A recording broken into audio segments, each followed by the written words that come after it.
नमस्कार दोस्तों, आज हम एक कहानी के जरिए एक महत्वपूर्ण संदेश को समझने की कोशिश करेंगे। ये कहानी एक सम्राट की है जो अपने जीवन में एक बड़ी परेशानी से जूझ रहा और वह है वासना। तो चलिए शुरू करते हैं कहानी को, जो आपको भी वासना से मुक्त कर देगा। एक समय की बात है, एक सम्राट अपने 100 रानियों के साथ रहते रहते अपने जीवन से थक चुका था। उसने अपने युवा दिनों को याद किया जब उसमें स्त्रियों के प्रति कोई आकर्षण नहीं था, जब उसे यौन शक्ति और वासना के बारे में भी बिल्कुल नहीं पता था। उस समय को याद करते हुए राजा की आंखों में आंसू आ गए। वह उस समय कितने ऊर्जावान, कितने उत्साह और कितने ताजगी से भरा हुआ महसूस करता था। आज वह सम्राट बूढ़ा होने के बावजूद भी वह अपने वासना से नहीं छूट पाया। हजारों युद्ध को जीतने के बावजूद उसने अपने मन में आज तक विजय प्राप्त नहीं किया था। वह अपने वासना के सामने शर्मिंदा हो गया और अब सम्राट चिंतित होने लगा और वह किसी भी समय मरने के लिए संभव था। लेकिन जब उसने मौत को अपने सामने देखा, तब जब लोग मोक्ष और मुक्ति के बारे में सोचते हैं, वहीं सम्राट को वासना के विचारों से आराम कैसे मिल सकता है, बस यही सोचता रहता था। उसके पास कई रानियां थी, एक से एक खूबसूरत, और उसने प्रत्येक रानी के साथ बच्चे पैदा किए थे। इतने ही कई आनंद लेने के बाद भी सम्राट का मन उदास था। वह अभद्र विचार अब भी उसके मन में आ रहे थे। सम्राट खड़े हो गए और सोचने लगे, मैं इस वासना के बोझ को लेकर यहाँ से चला जाता हूँ। सम्राट अपने आत्म के सिद्धांत के अनुयायी थे, इसलिए उसने सोचा कि अगर मैं अपने वासना में डूब जाऊं, अगर मैं अब इससे छुटकारा नहीं पा लेता हूं, तो मेरे आत्मा कितने देर तक ऐसे ही भटकती रहेगी। अपने आत्मा को वासना से मुक्त कराने के लिए मुझे इस वासना के विचारों को यहीं छोड़ देना होगा। सम्राट दिन रात इसी सोच में डूबा रहते थे कि मैं अपनी वासना से कैसे छुटकारा पा सकता हूँ। और इसलिए एक दिन अपने शाही महल में सभी विद्वानों की एक बैठक बुलाई। बैठक में चर्चा का विषय वासना था। सम्राट ने अपने मंत्री से शहर में सबसे विद्वानों को बुलाने के लिए कहा था। जो कोई भी विद्वान राजा को अपने उत्तर से संतुष्ट कर देगा, राजा के बाद उसे राजा घोषित कर दिया जाएगा। इसलिए शहर के सभी विद्वानों के बीच में उत्सुकता का माहौल बन गया। राजा द्वारा निर्धारित किए गए दिन पर शहर के सभी विद्वान शाही महल पहुंच गए। किसी के हाथ में वेद थे, किसी के हाथ में उपनिषद ग्रंथ थे।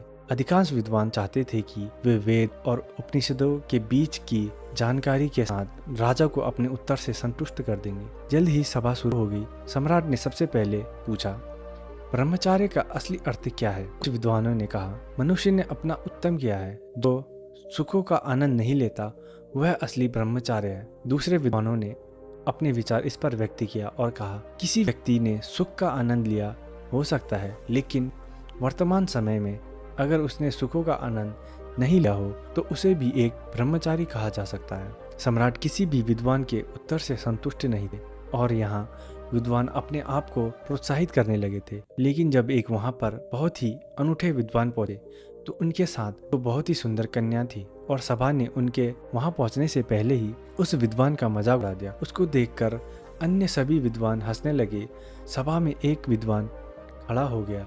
उसने कहा, एक व्यक्ति जो खुद वासना का शिकार है, वह अन्य को वासना से क्या छुड़ा सकता है? इस पर वह विद्वान उससे हंसते हुए पूछते हैं, आप क्यों सोचते हैं कि मैं वासना का शिकार हूँ? विद्वान ने उससे कहा कि आप हमें अंधा समझ रहे हैं या हम बेवकूफ़ हैं? आप यहाँ 2 जवान महिलाओं के साथ दरबार में कैसे आ रहे हैं? यह क्या अर्थ है? इसका सीधा सीधा मतलब है कि आप एक आम व्यक्ति हैं जो वासना में अविचलित हो गया है। क्या मैं गलत हूँ?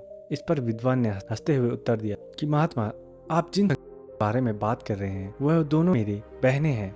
मेरी तरह उनके पास भी यौन इच्छाओं की एक गहरी समझ है।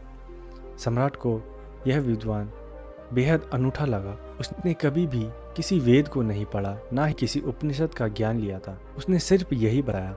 इसलिए उसने सम्राट को प्रभावित किया और सम्राट ने अपना अगला प्रश्न पूछा, एक व्यक्ति के लिए ब्रह्मचार्य का अभ्यास क्यों आवश्यक है? जब वह सुखों का आनंद ले सकता है तो उसे ब्रह्मचार्य क्यों करना चाहिए? इस पर विद्वान व्यक्ति सम्राट से एक सवाल पूछता है। उसने कहा, सम्राट, एक पेड़ या एक बीज में से कौन ज्यादा शक्तिशाली है? सम्राट ने जवाब दिया, पेड़ एक बीज में से पैदा होता है, इसलिए पेड़ ज्यादा शक्तिशाली होता है। विद्वान ने कहा कि वह एक बीज अधिक शक्तिशाली कैसे हो गया? इस तरह हमारे शरीर में भी बहुत सारे बीज होते हैं जिनमें अल्प ऊर्जा होती है, जो हमें खुशी का स्रोत प्रदान करते हैं।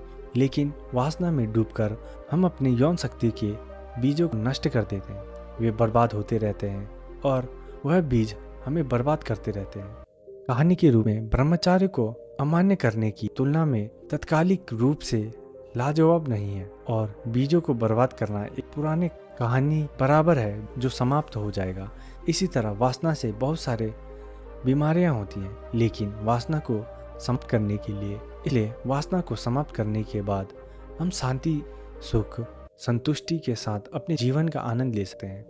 और उसने कहा कि राजा, आपकी वासना से छुटकारा पाने के लिए आपको ब्रह्मचर्य का अभ्यास करना चाहिए। इसी तरह सम्राट को उसका उत्तर मिल गया, जिससे वह अपने वासना के बीजों को नष्ट करने के लिए तैयार था। हमने देखा कि वासनाओं से निजात पाना कितना मुश्किल हो सकता है, लेकिन आत्मज्ञान और ध्यान के माध्यम से इस काम को किया जा सकता है। एक विशिष्ट दिशा के साथ अपने ध्यान को संरक्षित करके हम अपने वासनाओं को परिचय देने के बजाय अपने उद्देश्य और ध्यान केंद्रित कर सकते हैं। मुझे उम्मीद है कि आपको यह कहानी पसंद आई होगी, आपने इससे कुछ नया सीखा होगा। आपको वीडियो कैसा लगा लाइक कमेंट करके जरूर बताएं, और हमारे चैनल को बिल्कुल सब्सक्राइब करना बिल्कुल भी ना भूलें। तो मिलते हैं हम अगले एक और वीडियो में, तब तक के लिए थैंक यू फॉर वॉचिंग।